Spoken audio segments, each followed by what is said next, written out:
Zdravo, dobrodošli u još jedan video Fit Level Upa u organizaciji Urban Dragon Teretana. Danas ćemo preći u par videa kratkih jednu jako bitnu temu što je učestalost bola u leđima današnje populacije i pokušat ćemo da objasnimo i sa anatomske i sa biomehaničke strane zbog čega se često dešavaju bolovi u vašim leđima.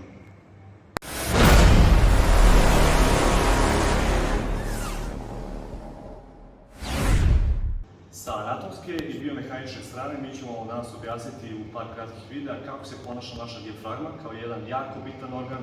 Njena osnovna sposobnost jeste u svrhu respiratornih funkcija. Međutim, dijafragma ne služi samo tome. Ona utiče i direktno od nje zavise ekstremiteti gornjeg i distalno donje pozicije tela. Dijafragma u našem organizmu postoji u dva oblika. Pošto je ona fundamentalno asimetričan organ, možemo podeliti na gornje dijafragmane režnje i na karlični pod koji pripada donjeg dijafragmanog režnje. Ono što je ključno kod same dijafragme jeste da kako se zapravo naša karlica ponaša prilikom samog udisaja i samog izdisaja. To je jedan vrlo kompleksan materijal i sad ćemo malo preciznije objasniti kako samim tim netreniran organ kao što je dijafragma može da utiče na bolove u lumbalno-sakranoj regiji i da izazove ljudima koji su pretežno rekreativci, diskopatije, disšernije i nevjerovatne bolove u leđima. Ok, sada ćemo malo da raškolimo anatomski i biomehanički našu karlicu. Reći ćemo da je ona sačinjena iz tri kosti, to je ilijačna kost, pubična kost i išijalna kost. Međutim, kako ove tri kosti uzajamno deluju jedna na drugu prilikom jednog običnog udisaja? Ono što je bitno da znate, kada udahnete maksimum količinu u pluća i dijafragmu, naša ilijačna kost pravi eksternu, odnosno spoljnu rotaciju, kako bi došlo do prostora od kompresovane dijafragme da dođe do prostora praktično do naših organa i viscera, odnosno težine unutrašnjih organa. Međutim, u kontrasmeru sve dok traje taj jedan udisaj, išijalna kost i pubična kost pravi internu rotaciju. Kada je išijalna kost otišla u eksternu rotaciju, povećava se ugao eksterne rotacije kuka, ali zato isto proseka interna rotacija kuka. U tom istom momentu kontrarotacija sakruma je orijentisana unazad upolje. Kada pričamo o izdisaju, obično se dešava suprotna stvar. Naše ilijačne kosti su okrenute ka internoj rotaciji, odnosno unutrašnjoj rotaciji, naše išijalne kosti i pubična kost je orijentisana ka eksternoj rotaciji, kako bi karlični pod imao dovoljnu snagu da zadrži sve organe koji se nalaze iznad.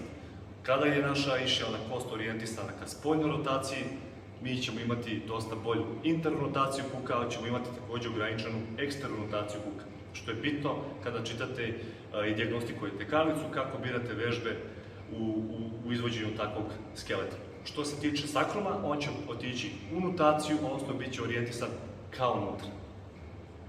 Ok, kada smo objasnili neke osnovne nazive naše karlice i malo je računali kako naše telo funkcioniše samo u ovom predelu karličnog pojasa prilikom jednog udisaja i jednog izdisaja, mi danas imamo čest slučaj, a to je da su rekreativni klijenti koji sede predugo, često orijentisani ka anteriornom tiltu. Odnosno vidjet ćete da njihova karlična regija je zaorijentisana pozadi. Samim tim dosta veći stres je u lumbalno-sakranoj regiji leđa, što stvara dosta veću kompresiju na nukleuse. Kao što vidite ovdje na skeletu postoji jedna vrsta bulge diska, tako bi izgledala jedna protruzija i nastanak disšernije.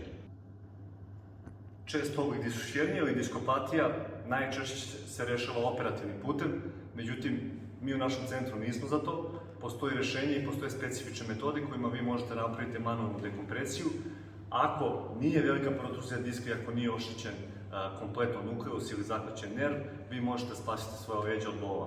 Jako je važno da pravilno dijagnostikujete vašu karlicu, da vidite koji segment je u žarištu, odnosno koja mišićna grupacija je hiper ili hipotonična i kako na koji način tim metodama da rešite vaš problem.